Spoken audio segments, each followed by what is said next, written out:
As consequências serão muito graves. Se eu não chegar ao Kremlin em breve e não aparecer ao vivo ao seu lado, o exército vai virar suas armas contra o Kremlin. Um massacre grave está se formando e isso é sério. E não precisa nos pressionar aqui dizendo que Boris Vyacheslavovic está organizando o processo para nos arrastar para a guerra. Olha, eu e o presidente da Rússia já discutimos esse assunto 1000 vezes. Como é que vamos lutar contra os ucranianos? Em meio aos contínuos ataques massivos da Ucrânia ao interior do território russo, surgiu uma verdadeira rebelião nas fileiras das Forças Armadas da Federação Russa. Supostamente, os soldados russos estão prontos para virar os canhões e marchar sobre Moscou, assim como Evgeny Prigozhin tentou fazer na época. Um vídeo de um dos militares das Forças Armadas da Federação Russa circulou na internet, no qual ele afirmou que estava apenas transmitindo uma mensagem da alta liderança do Ministério da Defesa e do Exército Russo. E se não organizarem uma audiência com Vladimir Putin para ele, esse combatente da chamada Operação Militar Especial, junto com seus companheiros, irá marchar sobre Moscou. Bem, o descontentamento entre os russos realmente está crescendo. Em particular, a crise de combustível na Rússia continua a se expandir e tanto restrições oficiais quanto não oficiais à venda de combustível já foram registradas em pelo menos 83 regiões da Federação Russa e nos territórios ocupados da Ucrânia. Enquanto isso, Volodymyr Zelensky declarou que o Serviço de Segurança da Ucrânia está iniciando uma operação de influência de 40 dias sobre a Rússia para forçá-la a encerrar a guerra. A essência é que o SBU começará 40 dias de ataques massivos contra a Rússia. Enquanto isso, na cúpula anual da OTAN, que acontecerá nos dias 7 e 8 de julho em Ankara, os países da Aliança do Atlântico Norte estão se preparando para aprovar a concessão de 70 bilhões de euros em ajuda militar à Ucrânia. Levando em conta esse dinheiro, os gastos totais com a defesa ucraniana, próprios e externos, ficam aproximadamente iguais ao orçamento militar russo para este ano. Enquanto isso, na Bielorrússia, sob influência dos russos, está sendo construída infraestrutura militar perto da fronteira com a Ucrânia. Zelensky afirmou que Minsk já recebeu sinais de que isso precisa ser interrompido. Mesmo assim, a Bielorrússia tenta provocar os ucranianos a entrarem nas florestas na fronteira que estão minadas. O Comitê de Fronteira da Bielorrússia afirmou estar pronto para permitir a passagem facilitada de ucranianos às florestas bielorrussas, supostamente para coletar cogumelos e frutas silvestres. Mas isso pode servir apenas como um escudo humano para provocações militares. Mas, de repente, o ditador bielorrusso Alexander Lukashenko exigiu publicamente do Kremlin que não envolvesse a Bielorrússia na guerra e, pela primeira vez, admitiu publicamente que Putin realmente o está forçando a isso. Meu nome é Alexei Petty e vamos falar das últimas notícias. Mas antes de começarmos, peço que você se inscreva neste canal, deixe um like neste vídeo e escreva qualquer comentário abaixo deste vídeo. Então vamos começar com a notícia mais quente. Um vídeo de um dos soldados russos da Operação Especial viralizou na internet, onde ele se dirige diretamente a Vladimir Putin e afirma que os ocupantes russos estão preparando um verdadeiro motim militar. Só nas primeiras 4 horas após a publicação, esse vídeo já acumulou mais de 3,5 milhões de visualizações e mais de 125 mil curtidas no Instagram. Na gravação, o ocupante russo, todo coberto de medalhas, afirma que nos dias 24 e 25 de junho ele teria se encontrado com autoridades, incluindo altos funcionários do Ministério da Defesa da Federação Russa e de outras forças de segurança. Segundo ele, eles lhe passaram uma mensagem para o presidente da Rússia, cito: "Se ele não me conceder uma audiência ao vivo, eu vou contar toda a verdade sobre o que está acontecendo agora em nosso país." Ao mesmo tempo, esse ocupante russo não explicou por que os funcionários do Ministério da Defesa da Federação Russa decidiram escolhê-lo especificamente para essa missão. 25 de junho de 2026. Hoje veio um representante dos servos do povo. Ontem, pessoas, representantes de altos cargos do Ministério da Defesa e das Forças de Segurança, se encontraram comigo e transmitiram uma mensagem para Vladimir Vladimirovich Putin, que se ele não conceder uma audiência em transmissão ao vivo, vou revelar toda a verdade sobre o que acontece no nosso país. Neste momento, dezenas, centenas, milhares dos nossos soldados estão presos em celas disciplinares, punidos pelos seus próprios comandantes. Estão presos, apodrecendo, sofrendo torturas e violência por parte da chamada Gestapo. Por terem se recusado a cumprir ordens estúpidas e suicidas, por terem se recusado a abrir mão da liberdade. São recursos financeiros. E, no final das contas, eles são eliminados, dados como desaparecidos. Vladimir Vladimirovich, preste atenção nisso. Me convide para conversar com você. As consequências serão muito sérias. Se eu não for ao Kremlin em breve e não fizer um pronunciamento ao vivo, o exército ao seu lado vai virar suas armas contra o Kremlin. Eu só estou transmitindo a mensagem. É só isso que eu tinha para dizer. No final, descobriu-se que M aparece no vídeo é Alexander Lunin, um militar da região de Voronezh, na Federação Russa, que participou da invasão da Ucrânia e mantém um blog no Instagram e em outras plataformas. Em outro vídeo, esse mesmo ocupante, Lunin, afirma que isso não é blefe, não pensem assim, e que se algo acontecer com ele ou com a família dele, cito, isso será um sinal para o início das ações. Quem supostamente foi visitá-lo e transmitiu a mensagem para Putin, o blogueiro, claro, não contou, mas disse que está pronto para contar isso apenas ao presidente Putin e somente ao vivo. Mas, sobre o que ele quer conversar com Putin, quem ele é e quem supostamente conversou com ele do Ministério da Defesa da Federação Russa, ele não contou. Amigos, uma situação grave está se formando, um verdadeiro massacre, e não é brincadeira.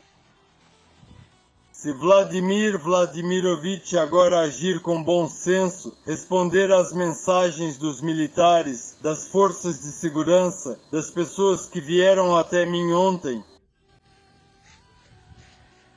então isso pode ser evitado. Senão, acho que haverá um caos no país como nunca houve antes. Porque o inimigo externo não dorme. Ele vê tudo isso. Naturalmente, ele usará tudo isso para seus próprios fins. Se os caras que estão agora na linha de frente abandonarem suas posições, nosso país vai desmoronar. Você deve entender o mais importante. Não temos mais para onde recuar. Eu apostei toda a minha vida nisso. Eu não sou o líder da resistência. Eu sou quem Vladimir Vladimirovich ouviu. E aqui quero destacar que tudo isso parece uma tentativa de um ocupante russo enlouquecido de chamar a atenção para si, nada mais do que isso. Afinal, seu pronunciamento saiu justamente no aniversário do motim do Grupo Wagner em 2023. Lembro que nos dias 23 e 24 de junho de 2023, os militantes de Evgeny Prigozhin realizaram uma marcha armada em direção a Moscou. Tudo começou com declarações do dono dessa empresa militar, Evgeny Prigozhin, direcionadas contra o Ministério da Defesa da Federação Russa, o que foi interpretado pelas autoridades russas como uma tentativa de motim. E Prigozhin também levou seus militantes até Moscou para conversar com Vladimir Putin, já que supostamente no Ministério da Defesa não o ouviam. Bem, no geral, agora tudo parece que é só mais um participante da operação militar especial que perdeu o juízo e decidiu chamar atenção para si dessa forma. Na minha opinião, não passa disso. Mas o descontentamento dos russos continua crescendo e isso é preciso admitir. A crise de combustível na Rússia continua se espalhando. Até 26 de junho, restrições oficiais à venda de combustível em toda a região já foram implementadas em 32 entidades da Federação Russa e nos territórios ocupados da Ucrânia.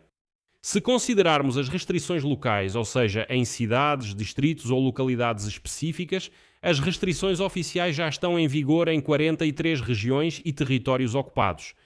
No total, foram registradas restrições oficiais e não oficiais à venda de combustível em pelo menos 83 regiões e territórios ocupados da Ucrânia.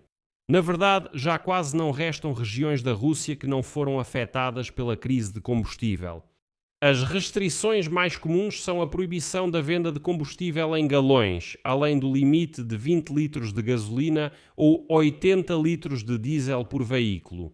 Além disso, em várias regiões foi estabelecido um limite de 200 litros de diesel para transporte de carga ao longo das rodovias, e algumas regiões introduziram o fornecimento prioritário para serviços públicos, empresas agrícolas e infraestrutura crítica.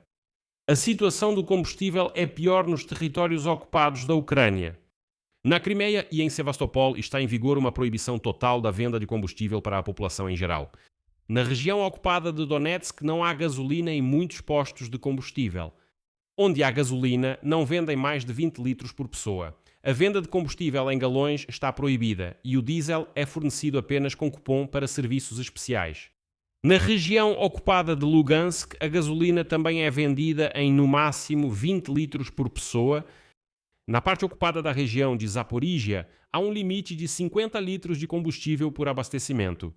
Na parte ocupada da região de Kherson, o combustível é fornecido mediante cupom.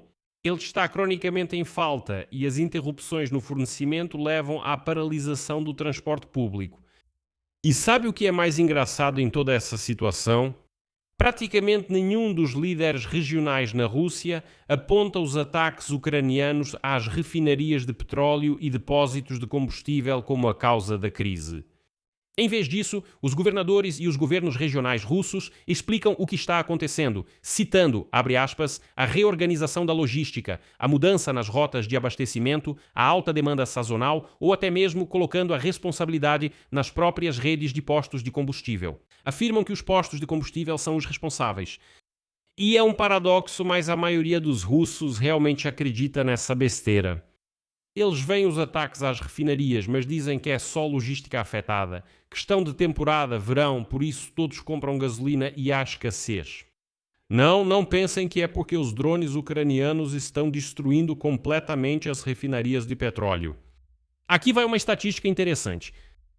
O jornal russo Kommersant, com base em relatórios do Ministério da Defesa da Federação Russa, calculou que desde o início de 2026 as Forças Armadas da Ucrânia lançaram quase 40 mil drones contra o território da Rússia e a Crimeia anexada. De acordo com os relatórios diários do Ministério da Defesa da Federação Russa, de janeiro a junho, as forças de defesa aérea interceptaram e destruíram mais de 39 mil drones ucranianos. Em média, isso representa cerca de 6 mil por mês e em junho, mesmo sem o mês completo, esse número já chegou a quase 10 mil drones. E nos últimos meses, as forças ucranianas se concentraram em ataques à infraestrutura petrolífera, o que levou a consequências sérias para o mercado de combustíveis russo. E como escreve a Reuters, citando fontes do setor, a paralisação de várias grandes refinarias de petróleo, incluindo a de Moscou e a Taneco, em junho, levou a uma queda de 25% na produção de gasolina automotiva em comparação com junho do ano passado. Atualmente, toda a produção de gasolina na Rússia chega a até 85 mil toneladas por dia, enquanto o consumo no verão é de pelo menos 110 mil toneladas, ou seja, a produção não cobre 20% da demanda, mas parece que tudo isso é só o começo. O Serviço de Segurança da Ucrânia começa a competir, realizando uma operação diurna de influência sobre a Rússia para forçá-la a encerrar a guerra. Foi o que afirmou o presidente da Ucrânia, Volodymyr Zelensky. O chefe de Estado comentou o relatório de Yevhen Kmara, chefe do Serviço de Segurança da Ucrânia, sobre planos de sanções de longo e médio alcance e os resultados do Centro Alfa na linha de frente. A seguir, vou citar o presidente ucraniano. Aprovei para o Serviço de Segurança da Ucrânia, SBU, uma operação de influência de 40 dias sobre o Estado agressor para forçá-lo a acabar com a guerra. Durante vários meses seguidos, é justamente o SBU que tem demonstrado os melhores resultados na defesa das posições da Ucrânia na linha de frente, graças a drones de diferentes tipos. O Centro de Operações Especiais Alfa é líder nos resultados de neutralização de pessoal e destruição de equipamentos das forças de ocupação. Mas nessa situação, o Kremlin tenta abrir uma nova frente a partir do território da Bielorrússia. Zelensky disse hoje que estão construindo infraestrutura militar na Bielorrússia, perto da fronteira com a Ucrânia. Segue a citação de Zelensky. O chefe interino do Serviço de Inteligência Externa da Ucrânia, Oleg Lugovsky, relatou sobre a implementação, sob óbvia influência russa na Bielorrússia, de medidas para preparar uma possível ampliação da agressão contra a Ucrânia. Ao longo da fronteira ucraniana na Bielorrússia, está sendo finalizada a construção de infraestrutura de estradas e bases de armazenamento de munições e materiais combustíveis e lubrificantes. Elas não têm nenhum outro propósito além do militar. Estamos falando das seguintes direções de fronteira: Kobrin-Kovel, Ivanovo-Manevich, Luninets-Sarny, Rechitsa-Korosten, Gomel-Chernigov. Sabemos que nos documentos russos isso é descrito exatamente no contexto das tarefas da chamada Operação Militar Especial. Bem, e Zelensky também chamou a atenção para o fato de que Belarus já recebeu da Ucrânia sinais sobre esse tipo de atividade e sobre todos os outros formatos de colaboração deles com a Rússia, com o objetivo de prolongar ou ampliar a guerra. Mais uma citação. Belarus sabe quais passos precisa dar para a paz. O desenvolvimento da infraestrutura de agressão na fronteira por parte de Belarus deve ser interrompido. As medidas voltadas para a desescalada e eliminação e a paz devem ser tomadas exatamente pelo lado de Belarus. E nesse contexto, o Comitê de Fronteira de Belarus, seguido pelo ditador bielorrusso Alexander Lukashenko, declarou inesperadamente que está pronto para garantir a passagem facilitada de cidadãos ucranianos para as florestas de Belarus para a coleta de cogumelos e frutas silvestres. Mas o Serviço de Fronteira da Ucrânia contou que, de fato, a prática de permitir a passagem de ucranianos pela fronteira para a coleta de frutas silvestres e cogumelos existiu por muitos anos. Mas isso foi antes da invasão em grande escala da Rússia, cujas tropas entraram na Ucrânia, inclusive a partir do território de Belarus. Desde 2022, nem os postos de controle fixos com a República de Belarus, nem esses simplificados, na verdade, funcionam. Não estão operando de jeito nenhum. E também lembraram que toda a fronteira com Belarus está reforçada com barreiras de minas e explosivos. E, de modo geral, para entrar, permanecer, residir ou realizar trabalhos na zona de fronteira, é necessário ter uma permissão especial. Por isso, os apelos de Belarus aos ucranianos para irem às florestas na fronteira, que na verdade estão minadas, soam como uma tentativa de armar uma provocação. Mas o ditador bielorrusso Alexander Lukashenko se comportou de maneira totalmente errada nessa situação. Surpreendente? Minsk não pretende se envolver em ações militares contra a Ucrânia. Alexander Lukashenko declarou isso durante uma reunião com o embaixador russo Boris Gryzlov e o governador da região de Moscou, Andrei Vorobyov. Pela primeira vez, reconhecendo publicamente que o Kremlin, por meio de Gryzlov, realmente tenta persuadir Belarus a participar mais ativamente da guerra contra a Ucrânia. E agora o canal do Telegram Pulpervogo divulgou o vídeo da conversa. Ou seja, este é o canal oficial da administração de Lukashenko. E é óbvio que eles publicaram esse vídeo de propósito para mostrar publicamente que Lukashenko, supostamente, desculpa a expressão, dispensou esse Gryzlov e disse que não precisam tentar nos convencer a entrar na guerra contra a Ucrânia. E é interessante que a agência de notícias belarussa Belta, que é uma agência estatal, até fez questão de esclarecer separadamente que essas palavras de Lukashenko foram dirigidas especificamente ao embaixador da Rússia, Gryzlov. Enquanto isso, os propagandistas russos, em sua reportagem, simplesmente ignoraram essa frase. Lukashenko acrescentou que discutiu essa questão várias vezes com Vladimir Putin e repetiu a ele a mesma coisa. Os bielorrussos não querem lutar contra os ucranianos.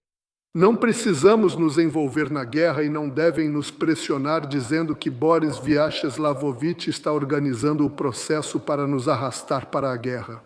Olha, eu e o presidente da Rússia discutimos esse assunto 1000 vezes. Como lutar contra os ucranianos aqui, se do outro lado são principalmente tropas territoriais?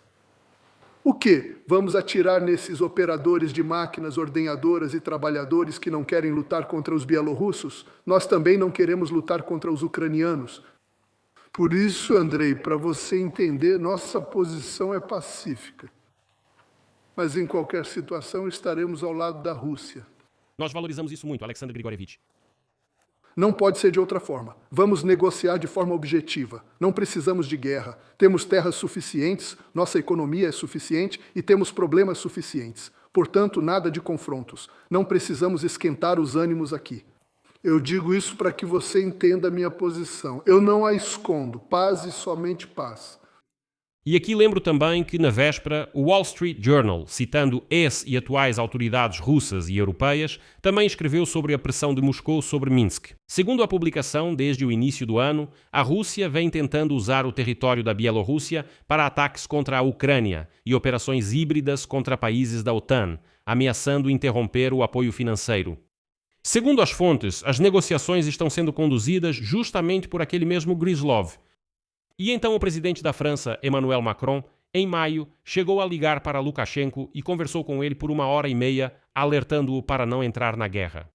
No dia 19 de junho, Vladimir Zelensky deu a Lukashenko uma semana para desmontar os retransmissores russos que corrigem os ataques contra cidades ucranianas, ameaçando fazer isso sozinho caso a exigência não fosse cumprida. E então, em 24 de junho, Zelensky informou que desde 22 de junho esses retransmissores pararam de funcionar. No terceiro dia, Lukashenko desligou todos eles. E parece que Lukashenko está se comportando exatamente assim agora, porque entende aonde tudo isso está levando. Ele não disse à toa publicamente na cara do Gryzlov que não deveriam nos pressionar para entrar abertamente na guerra contra a Ucrânia. A questão é que na cúpula anual da OTAN, que acontecerá nos dias 7 e 8 de julho em Ankara, os países da Aliança do Atlântico Norte estão se preparando para aprovar a concessão de 70 bilhões de euros em ajuda militar especificamente para a Ucrânia. Levando em conta esse dinheiro, os gastos totais com a defesa ucraniana, tanto internos quanto externos, ficam aproximadamente iguais aos da Rússia. Ao menos com os que Moscou incluiu o orçamento militar deste ano. Na OTAN, foi informado que, de acordo com as regras, o projeto de declaração obriga os países da OTAN a fornecerem à Ucrânia apoio militar no valor de 70 bilhões de euros. Os Estados Unidos, inclusive, não participaram do programa. 3 dias atrás, Volodymyr Zelensky assinou uma lei segundo a qual os gastos orçamentários com fins militares, levando em conta o empréstimo da União Europeia, chegarão ao recorde de quase 4,5 trilhões de hryvnias. Isso é quase 100 bilhões de dólares. No final das contas, o orçamento militar total da Ucrânia para este ano chega a 178 bilhões de dólares. E agora para comparação e compreensão. No orçamento russo para a defesa estão previstos 12,93 trilhões de rublos. Isso é cerca de 170 bilhões de dólares pela cotação atual. Mais uma vez, a Ucrânia tem 178 bilhões, a Rússia tem 170 bilhões. Ou seja, nesses indicadores, Ucrânia e Rússia estão empatadas. Você poderia imaginar isso antes da guerra em grande escala, na qual Vladimir Putin planejava desmilitarizar a Ucrânia? Acho que aqui realmente há algo em que pensar. E, em princípio, não ficarei muito surpreso se os ocupantes russos realmente começarem a se rebelar. Aqui vou colocar reticências. Sua opinião, suas conclusões, escreva nos comentários abaixo deste episódio. Inscreva-se no canal, ative o sininho e não se esqueça de deixar o like. Se quiser apoiar o trabalho deste canal no YouTube, ficarei grato por isso. Você pode fazer isso com qualquer doação pelos links e dados bancários na descrição deste vídeo. Lá também, aliás, tem o link para o meu canal no Telegram Peachy News. Inscreva-se lá também. É isso. Se cuidem. Tchau a todos.